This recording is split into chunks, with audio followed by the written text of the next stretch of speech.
যুক্তরাষ্ট্র ও ইসরায়েলের হামলা ইরানের সর্বোচ্চ নেতা আয়াতুল্লাহ আলী খামেনি নিহত হওয়ার ঘটনাকে মুসলিমদের বিরুদ্ধে যুদ্ধ ঘোষণা হিসেবে আখ্যা দিয়েছেন ইরানের প্রেসিডেন্ট মাসুদ পেজেশকিয়ান।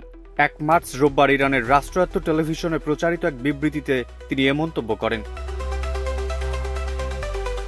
পেজেশকিয়ান বলেন, ইসলামী প্রজাতন্ত্র ইরানের সর্বোচ্চ রাজনৈতিক কর্তৃপক্ষ এবং বিশ্বজুড়ে শিয়া সম্প্রদায়ের একজন বিশিষ্ট নেতাকে এইভাবে হত্যা করা বিশ্বের সব প্রান্তের মুসলিম, বিশেষ করে শিয়াদের বিরুদ্ধে প্রকাশ্য যুদ্ধ ঘোষণা। তিনি আরও বলেন, খামেনি হত্যার প্রতিশোধ নেওয়া ইসলামী প্রজাতন্ত্রের অধিকার ও কর্তব্য।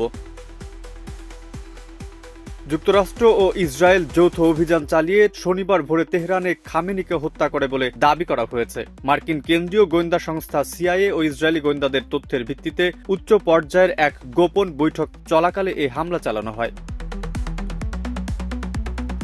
প্রাথমিক পরিকল্পনা অনুযায়ী রাতের দিকে হামলার কথা থাকলেও বৈঠকের সময় পরিবর্তনের তথ্য পাওয়ার পর অভিযান দ্রুত এগিয়ে নেওয়া হয়। মার্কিন সূত্রের দাবি, খামেনি আত্মগোপনে যেতে পারেন এমন আশঙ্কায় তাকেই প্রথম লক্ষ্যবস্তু করা হয়।